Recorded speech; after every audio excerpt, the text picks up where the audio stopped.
Veggie Magnifique.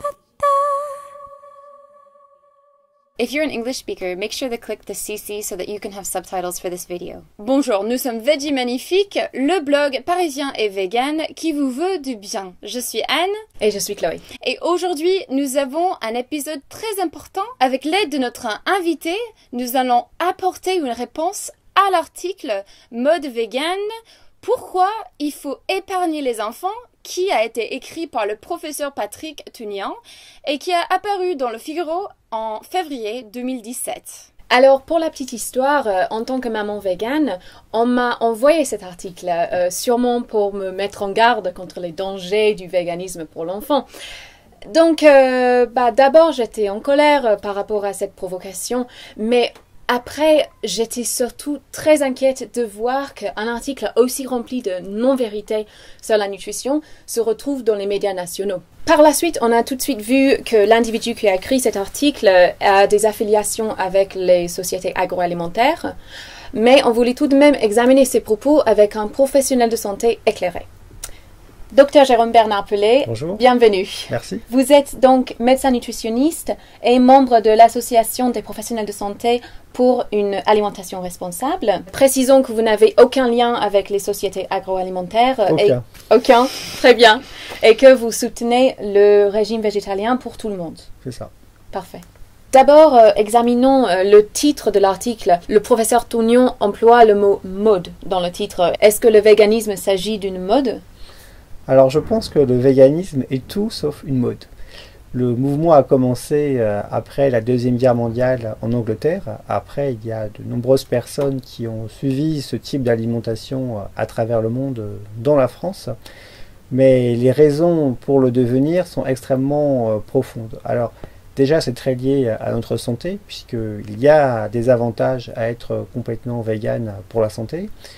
C'est très lié également à l'environnement, puisqu'il faut en moyenne 10 kilocalories d'aliments d'origine végétale pour produire une seule kilocalorie d'aliments d'origine animale, eh bien c'est absolument central pour préserver l'environnement et donc la survie même de l'humanité. Et il y a également une connexion très forte avec la protection animale, avec l'éthique animale. Et ces concepts ne sont pas du tout des modes, ce sont des choses très profondes. Et donc là, je pense que le professeur Patrick Tunian a fait un contresens. On pense aussi. Et même si the American Dietetic Association officiellement dit que le régime végétalien est adapté à tous les cycles de la vie, comme grossesse, les personnes âgées, ainsi que les adultes, les enfants, le professeur Tunian avance que le régime végétalien n'est pas adapté aux êtres humains. Qu'en dites-vous ? C'est très simple. J'en dis que nous n'avons pas besoin d'aliments en tant que tels. Si on examine les différentes façons de s'alimenter à travers le monde, en fonction du lieu géographique ou des époques, c'est extrêmement divers. Et pourtant, ça fonctionne. Pourquoi ça fonctionne ? Parce que nous avons besoin de macronutriments et de micronutriments comme les protéines, les glucides, les lipides, le fer, le zinc, toutes les vitamines, etc. Et on peut trouver tous ces macronutriments et micronutriments dans les végétaux, sauf la vitamine B12. Et c'est la raison pour laquelle l'alimentation, c'est quelque chose d'aussi souple et pourquoi on peut avoir une alimentation très différente d'un individu à un autre et pourtant, ça marche. Et ce n'est pas moi qui le dis, c'est la littérature scientifique qui l'a démontré. La question d'une alimentation 100% végétale, à la fois chez l'adulte et chez les enfants, a été étudiée. Et il n'y a pas que l'Académie américaine de nutrition, anciennement appelée Association américaine de diététique, qui l'a dit. En fait, il y a plusieurs centaines d'articles publiés qui a étudié ces questions. Et la conclusion est toujours la même. Si on connaît les erreurs à ne pas faire dans une alimentation végane, c'est une alimentation qui est tout à fait adéquate sur le plan nutritionnel, même pour les enfants, et qui peut même avoir certains avantages pour la santé. Et donc, soit je pense que le professeur Patrick Tunian n'est pas complètement sincère, soit il n'a jamais lu les articles publiés dans les revues à comité de lecture. Alors, le professeur Tougnon suggère que les parents végétaliens auront forcément tendance à nourrir leur bébé avec des laits végétaux non adaptés aux nourrissons. Est-ce que c'est vrai? Alors, je connais bien cette problématique. Là aussi, l'intention qu'il y a derrière ces affirmations pose question parce que ce genre de communication existe déjà depuis au moins 10 ans en France. Il y a un amalgame qui est fait entre les laits végétaux et les laits non maternisés. Le problème, ce ne sont pas les laits végétaux, ce sont les laits non maternisés. Une erreur très fréquente qui est faite par les parents, c'est d'ignorer que l'alimentation des enfants entre 0 et 5 mois est très spéciale. L'idéal, c'est le lait maternel, et si ce n'est pas possible ou pas souhaité, eh bien, il faut utiliser des laits industriels, dits laits maternisés premier âge, qui sont des laits modifiés, appauvris en protéines, qui se rapprochent de la composition du lait maternel. Et en fait, l'erreur la plus fréquente, c'est de donner du lait de vache pour adultes, non maternisé aux enfants. Alors évidemment, on peut faire l'erreur aussi de donner du lait de soja ou du lait d'amande pour adultes aux enfants, avec les mêmes problèmes. Et par un sophisme, on peut le dire, eh bien, on nous fait croire que tous les laits végétaux sont mauvais pour les enfants, y compris lorsqu'ils sont devenus adolescents. Je pense que c'est pour décrédibiliser à tout prix tous les laits végétaux, qu'ils soient maternisés ou non maternisés. Et ce qui est étonnant, c'est qu'ils ne mettent pas en garde contre la consommation de lait de vache pour adultes, pour les enfants, parce que c'est exactement le même problème. Voilà, la question, c'est vraiment, le message, il est extrêmement simple. Si vous êtes parent, l'idéal, c'est que la maman puisse allaiter. Si elle ne peut pas le faire, ou si elle ne veut pas le faire, alors nous avons la solution des laits maternisés premier âge. Il faut absolument donner un lait maternisé premier âge entre 0 et 5 mois. C'est la seule chose à savoir. Le reste, ce n'est que littérature. Et on peut très bien trouver des laits végétaux maternisés. Tout à fait. Alors, ce qui est intéressant, c'est qu'il y a une situation fréquente, c'est l'allergie aux protéines de lait de vache ou l'intolérance au lactose. Donc, il y a des enfants qui ne supportent pas les laits maternisés premier âge au lait de vache. Et donc, à la place, nous allons leur donner un lait maternisé premier âge à base de riz. Comment peut-il défendre l'idée que les laits végétaux pour les enfants allergiques sont bénéfiques et ces mêmes laits seraient dangereux pour les enfants dont les parents sont véganes? Ça n'a pas de sens. Aussi, le professeur Tougnon fait des généralisations assez incroyables, comme il utilise le mot paranoïaque pour parler des parents véganes. Qu'en dites-vous? Je pense qu'il serait plus pertinent de parler de faits scientifiques. Or, peut-être qu'il peine à trouver des faits scientifiques précis, donc on va user d'arguments d'autorité, on va dénigrer avec des adjectifs tout faits, mais on ne va pas parler des faits, et ceci pourrait expliquer cela. Aussi dans l'article, professeur Tougnon dit que le véganisme est une déviance alimentaire mortifère, et il utilise les mots comme succomber ou sombrer dans le véganisme, par exemple. Quel est votre ressenti par rapport au langage qu'il emploie? Alors, je pense qu'encore une fois, ces adjectifs ne correspondent pas à la situation. Voilà, si on proposait aux enfants de devenir respériens dès la naissance, si une organisation disait que le meilleur régime alimentaire, c'était de rien manger du tout dès la naissance, je pense que nous pourrions constater beaucoup de problèmes chez les enfants, et utiliser ce type de terme pourrait être pertinent. Mais là, il ne l'est pas. Pourquoi il ne l'est pas? Parce que nous avons suivi des enfants de la naissance jusqu'à un âge relativement avancé. Alors le record en France, c'est 42 ans. Voilà, la personne végane de naissance qui est la plus âgée actuellement, elle a 42 ans. On a la doyenne, elle doit avoir maintenant 97 ans. Alors elle n'est pas végane de naissance. Alors nous avons fait des études aussi sur des populations. Il y a une étude qui est sortie qui a suivi 5000 véganes pendant 6 ans. On a d'autres études qui ont suivi des enfants. La plus grosse étude est l'étude Farm. Et on peut constater que ce type d'alimentation est tout à fait viable. Donc ces termes paraissent vraiment complètement déplacés. Aussi, je cite, « Tous les scientifiques, sans exception, sont unanimes pour admettre que l'absence des produits carnés, de poisson ou de lait accroît considérablement les risques de carences nutritionnelles, et ceci depuis des millénaires. Alors, c'est assez amusant parce que ce genre d'affirmation est très facilement réfutable.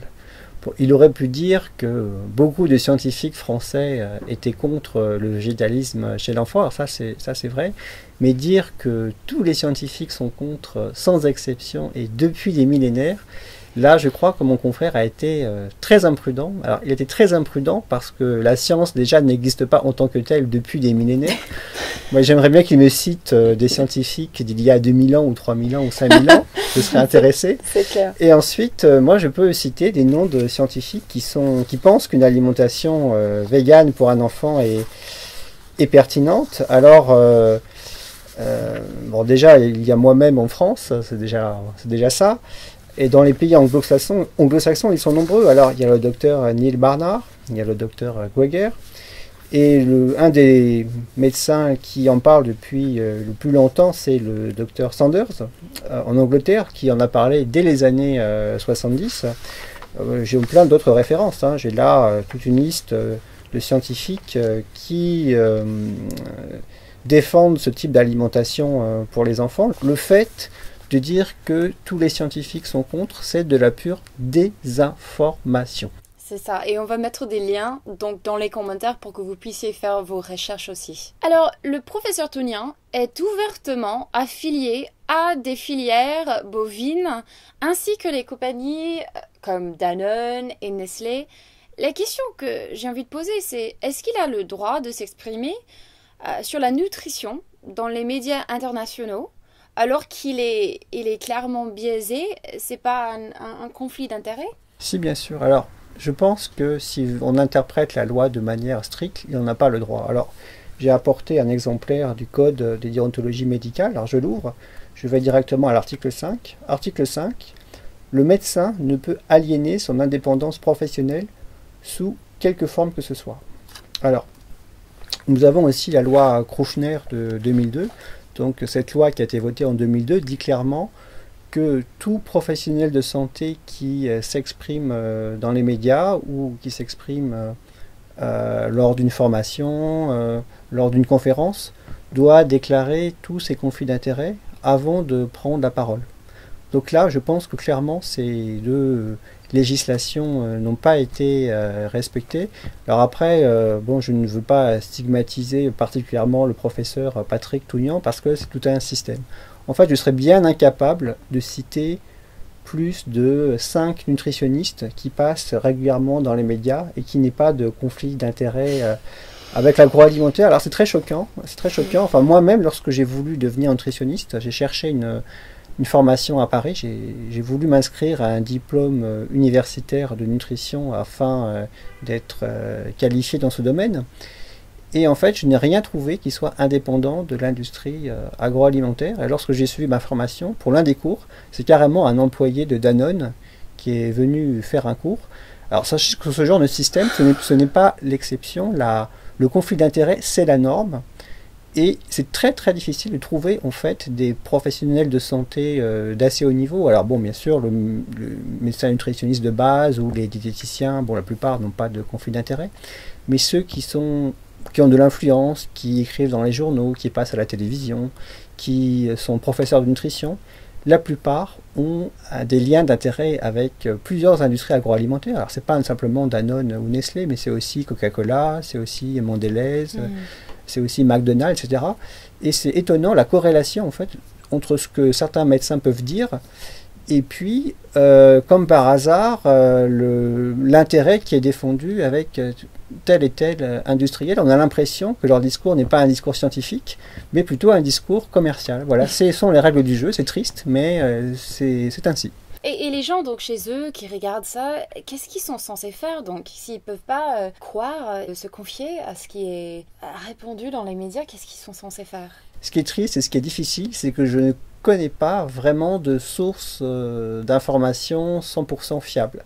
Alors là aussi c'est un peu difficile à admettre, mais les grands médias dits officiels comme TF1, France 2, Le Figaro, Le Monde, très régulièrement, ils donnent la parole à des experts qui sont blindés de conflits d'intérêts. Et donc, ces médias, malheureusement, ne sont pas fiables. C'est assez anxiogène, c'est un peu difficile à admettre, mais pourtant, c'est la pure vérité.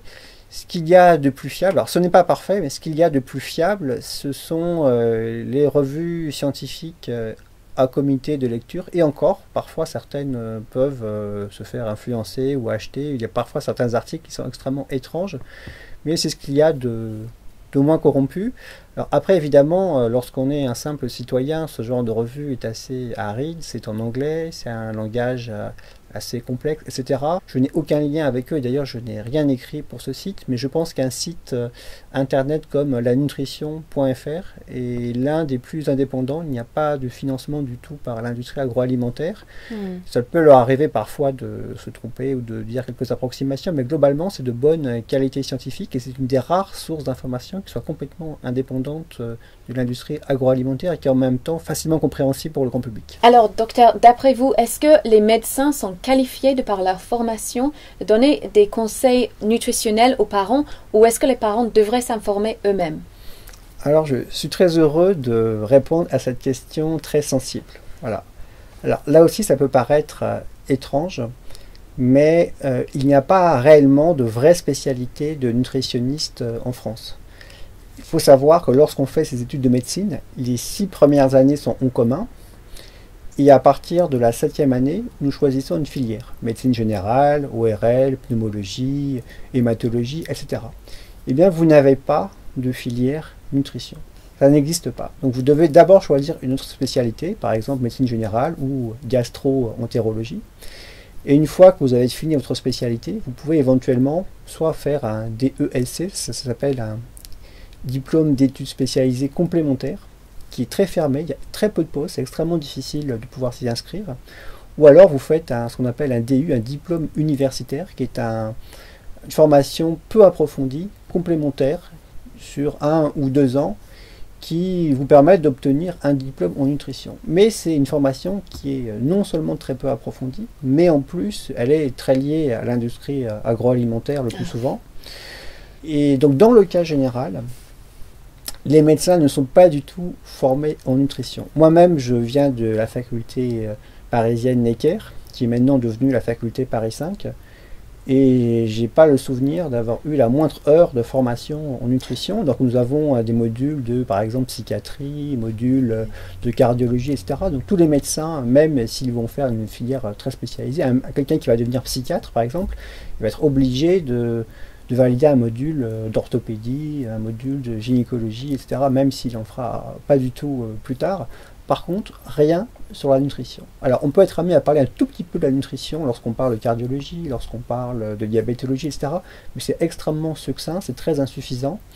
J'ai pu voir que c'était également le cas dans les pays anglo-saxons, et donc sachez qu'en général, votre médecin, eh bien, il n'en sait pas plus en nutrition que vous, voilà, c'est dommage. Alors après, il y a quelques médecins quand même qui s'y intéressent, mais ils sont peu nombreux, et le peu de médecins nutritionnistes qui existent, le plus souvent ont suivi des formations qui sont biaisées, qui sont très en faveur des industries agroalimentaires. Donc c'est très difficile en fait de devenir compétent dans le domaine des alimentations végétariennes ou végétaliennes, ou même sans parler de ces spécialités-là. Simplement à recevoir des messages nutritionnels qui soient réellement pertinents, réellement en adéquation avec la littérature scientifique et qui ne soient pas biaisés par l'industrie agroalimentaire, c'est extrêmement difficile. Il n'y a qu'une seule façon de faire, c'est de prendre son courage à deux mains et d'aller étudier la littérature scientifique à la source. C'est probablement une des meilleures formations qu'on peut avoir, mais par contre elle est très chronophage, il faut faire des efforts. Et donc malheureusement, si on veut se documenter sur des sujets très spécialisés comme les alimentations végétariennes ou végétaliennes, eh bien il vaut mieux aller sur internet. C'est triste, hein, mais la règle habituelle où on dit qu'il faut faire confiance à son médecin, cette règle ne s'applique pas à ce domaine précis parce que les professionnels de santé qui s'y connaissent sont vraiment très rares. Est-ce que le régime végétalien provoque des carences en fer et en calcium? Alors, c'est une question extrêmement pertinente. En fait, toute alimentation a des avantages et inconvénients. L'alimentation parfaite n'existe pas. Suivant le mode alimentaire que vous choisissez, Certains nutriments seront plus faciles à trouver, puis d'autres plus difficiles. Alors il faut être objectif et loyal, il ne faut pas que ce soit deux poids, deux mesures, il faut examiner tous les régimes alimentaires avec les mêmes critères de jugement. Donc s'il y a un point faible de l'alimentation végétalienne, c'est par rapport à la vitamine B12. Donc on a le droit de dire qu'une alimentation végétalienne non supplémentée peut provoquer une carence en vitamine B12. C'est la raison pour laquelle il est si important de se supplémenter en B12 lorsqu'on est vegan. Par contre, on peut trouver tous les autres nutriments dans une alimentation végétale sans faire appel à aucune technologie. Alors, il y a des nutriments qui sont faciles à trouver, par exemple la vitamine C, la vitamine B9, la fibre alimentaire. Les protéines et le fer, ce ne sont pas des points faibles des alimentations véganes. Au contraire, ce sont des points forts. Alors il me faudrait une heure entière pour expliquer en détail. Mais pourquoi ce sont des points forts? C'est parce que en fait, le fer non héminique ainsi que les protéines végétales sont meilleures pour la santé que leurs homologues animaux. Donc ce ne sont pas du tout les points faibles que la plupart des gens en pensent. Par contre, il faut faire attention pour le calcium. Alors, il n'y a pas besoin de technologie, on n'est pas obligé de passer par les suppléments, mais il faut bien connaître les sources végétales de calcium comme l'eau minérale riche en calcium, le tofu, les graines de sésame, les amandes, mais aussi choux, brocolis, les légumineuses comme les lentilles et d'autres légumineuses. C'est vrai que si on ne fait pas attention, les apports en calcium peuvent être un peu faibles, alors qu'il suffit de manger à sa faim pour avoir suffisamment d'apports en protéines ou en fer. Ce ne sont pas des questions vraiment sensibles dans une alimentation végane, alors qu'effectivement le calcium est une question pertinente et il faut s'en préoccuper sérieusement. Mais il ne faut pas oublier que le métabolisme de l'os est quelque chose de complexe. C'est extrêmement simpliste de croire qu'il suffit de manger beaucoup de calcium pour avoir des os solides. Je m'étonne qu'il y ait 80% de carence en vitamine D dans la population française et qu'il n'y ait pas une politique de santé publique pour supplémenter tous ceux qui le sont, parce qu'il nous faut de la vitamine D pour absorber le calcium et ensuite le fixer sur l'os. D'ailleurs, lorsque je dis que la vitamine B12 c'est le seul nutriment réellement difficile à trouver dans une alimentation végane, c'est pas tout à fait vrai, parce qu'il y a aussi la vitamine D, mais ce n'est pas une spécificité de l'alimentation végane. La vitamine D est difficile à trouver pour tout le monde. Pourquoi? Parce que on en trouve très peu dans l'alimentation, c'est quasiment impossible d'assurer ses besoins en vitamine D par l'alimentation. Il faut s'exposer au soleil. Or, beaucoup ne peuvent pas le faire, surtout quand on est à Paris en hiver. Là, c'est impossible de synthétiser suffisamment de vitamine D. Il y a d'autres paramètres très importants pour la santé de l'os, le magnésium. Or, 70% de la population est carencée en magnésium, et là non plus, on ne fait pas grand-chose, voire rien, on peut le dire. Il faut aussi de la vitamine K2. L'exercice physique est important. C'est également important de ne pas fumer, de ne pas boire.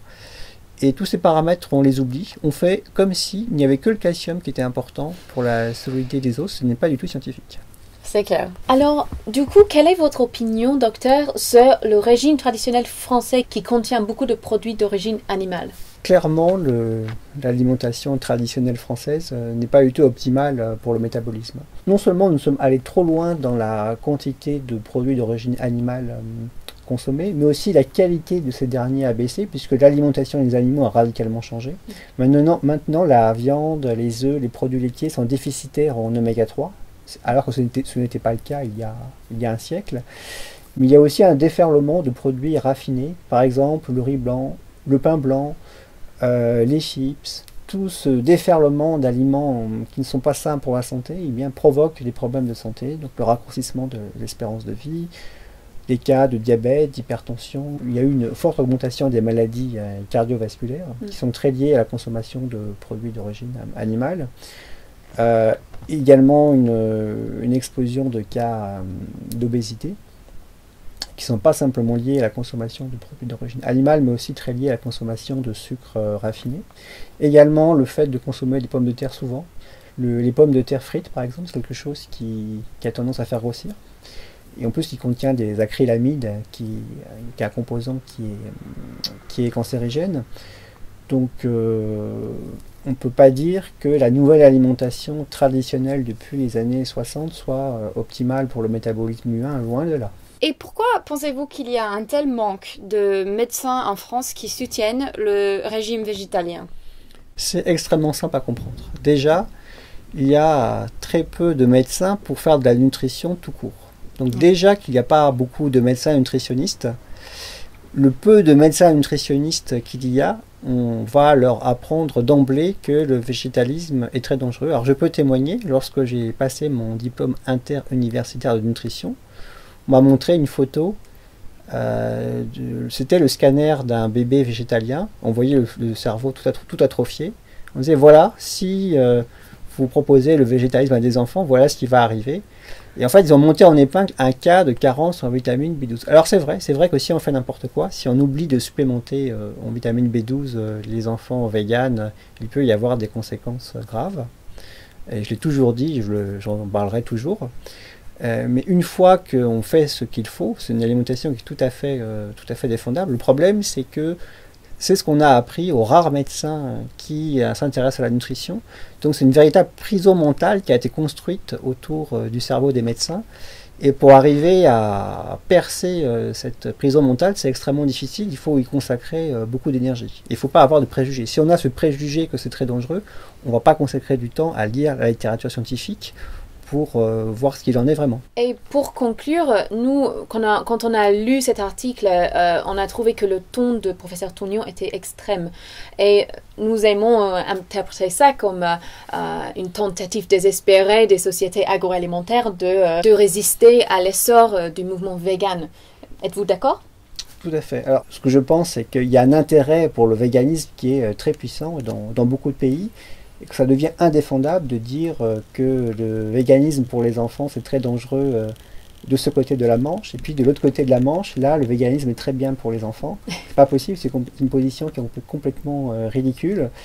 Mais en fait, on compte sur l'ignorance et sur la paresse intellectuelle des médecins, des diététiciens pour faire croire que ce sont des informations sérieuses, alors que ce sont des informations complètement farfelues. Et je pense aussi que c'est une autre violation du code déontologique, parce que si on prend l'article 35, en fait, le médecin doit à la personne qui l'examine, qu'il soigne, une information loyale, claire et appropriée. Il tient compte de la personnalité du patient. Là, on voit que l'article 35, il est grossièrement violé.